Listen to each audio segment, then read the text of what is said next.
GVMC council సమావేశం రసాభస్గా మారింది. ఈ నేపథ్యంలో కౌన్సిల్ సమావేశం జరగకుండానే 15 అంశాలకు ఆమోదం లభించింది. వైసీపీ నేతలు ఆమోదించకపోయినా అన్ని అంశాలను ఆమోదించినట్లు చెప్పేసి మేయర్ వెళ్లిపోయారు.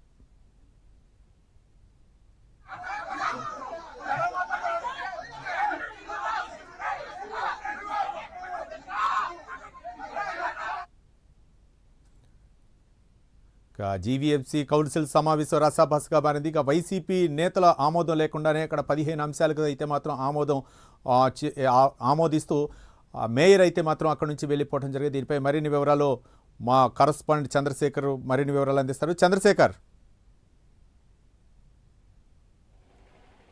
ఎస్ రవి, చూసుకుంటే ఏదైతే ఈరోజు జీవీఎంసీ దగ్గర జరిగినటువంటి సర్వసభ్య సమావేశం ఏదైతే ఉందో జీవీఎంసీ కౌన్సిల్ సంబంధించినటువంటి సర్వసభ్య సమావేశానికి సంబంధించి ఏదైతే ఈరోజు జీవీఎంసీ మేయర్ పీలా శ్రీనివాసరావు అధ్యక్షత అయితే జరిగిందని చెప్పొచ్చు. ఈ నేపథ్యంలోనే పెద్ద ఎత్తున కూడా ఇటు వైసీపీ కార్పొరేటర్ వీరంతా కూడా నల్ల బ్యానర్లు అయితే వచ్చినటువంటి పరిస్థితి కనిపించింది. అలాగే చూసుకుంటే ఇటు వామపక్షాలకు సంబంధించినటువంటి కార్పొరేటర్ కూడా జీవీఎంసీకి అయితే చేరుకున్నటువంటి పరిస్థితి కనిపించింది. అయితే సభ ప్రారంభానికి ముందు దాదాపు ఒక 5 నిమిషాల ముందు మొన్నే చనిపోయినటువంటి ఎవరైతే మృతి చెందినటువంటి జీవీఎంసీ ఆ ఉద్యోగి ఎవరైతే ఉన్నారో ఉద్యోగికి సంతాపం తెలియజేసిన తర్వాత ఏదైతే 15వ అంశంలో పొందుపరిచినటువంటి ఎజెండాలో ఉన్నటువంటి ఆ గీతం యూనివర్సిటీకి సంబంధించిన భూముల వ్యవహారం ఉందో ఈ భూముల వ్యవహారంలో పెద్ద ఎత్తున కూడా ఒక గందరగోళ వాతావరణం నెలకొందని చెప్పుకోవచ్చు. ఈ నేపథ్యంలోనే ఏదైతే జీవీఎంసీ మేయర్ 15 అంశాలను కూడా ఆమోదించి ఆయన పీఠం దిగైతే నేరుగా కూడా ఆయన ఛాంబర్కి వెళ్ళిపోయినటువంటి పరిస్థితి కనిపించింది. ఈ నేపథ్యంలో చూసుకుంటే ఒకసారిగా వైసీపీ కార్పొరేటర్లంతా కూడా ఒకరిపై ఒకరు పడిపోవడంతో పూర్తిగా కూడా గందరగోళ వాతావరణం నెలకొందని చెప్పుకోవచ్చు. ఈ నేపథ్యంలో పెద్ద ఎత్తున కూడా వారంతా ఆందోళన చేసినటువంటి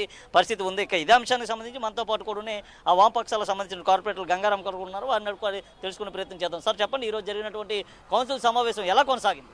ఈరోజు కౌన్సిల్ పూర్తిగా ప్రజాస్వామికంగా నిర్వహించారు. అత్యంత దౌర్జన్యం చేసి ప్రతిపక్ష కార్పొరేటర్ల మీద కూటమి వ్యవహారం చేసింది. మేము తీవ్రంగా ఖండిస్తూ ఉన్నాము. మీడియాని ఎలవ్ చేయలేదు, మేము నిరసన తెలియజేశాము. మీడియాని ఎలవ్ చేయకూడదని మా పైనుంచి ఆదేశాలు వచ్చినాయని మేయర్ గారు చెప్పారు. రావటమే కౌన్సిల్లోకి మేయర్ గారు ప్రభుత్వ భూముల గురించి ఎవరు విమర్శించకూడదు, మా యొక్క విధానం రెగ్యులర్ చేయటమేనని దానికి అనుగుణంగా అందరూ మాట్లాడాలనేటువంటి పద్ధతులు వ్యవహరిస్తే దానికి వ్యతిరేకంగా మేము తీవ్రమైనటువంటి నిరసన తెలియజేశాము. దానికి ప్రతిపక్ష కార్పొరేటర్ల మీద తెలుగుదేశం కూటమి మేయర్ గారు ఉసుగొల్పి దౌర్జన్యానికి పాల్పడ్డారు. ఆ తర్వాత సభ వాయిదా పడింది.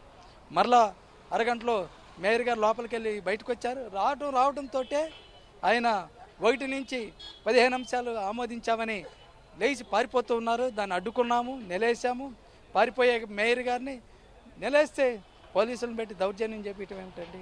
కూటమి కార్పొరేటర్లు, తెలుగుదేశం కార్పొరేటర్ల పిడుగుతులు కుదటం, కింద పడేయటం, కాళ్ళు దొక్కటం, గాయపరిచేటటువంటి హీనమైనటువంటి పరిస్థితికి చేయటం ఏమిటండి? ఆ విధంగా మేయర్ గారు ఆయనే లేచి వేరంగం సృష్టించారు. ఒక మేయర్ గౌరవ స్థానంలో ఉన్నటువంటి ఆయన వేరంగం సృష్టించడం ఏమిటంటే అదేమంటే మాకు పైనుంచి ఆదేశాలు ఎట్టి పరిస్థితుల్లో కూడా 15 ఎజెండాని ఆమోదించాలనేటువంటిది చెప్పారు.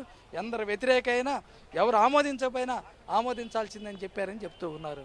చంద్రబాబు నాయుడు గారు సిగ్గు ఇంతకన్నా హేయమైనటువంటి స్థితి ఏమిటని నేను అడుగుతూ ఉన్నాను.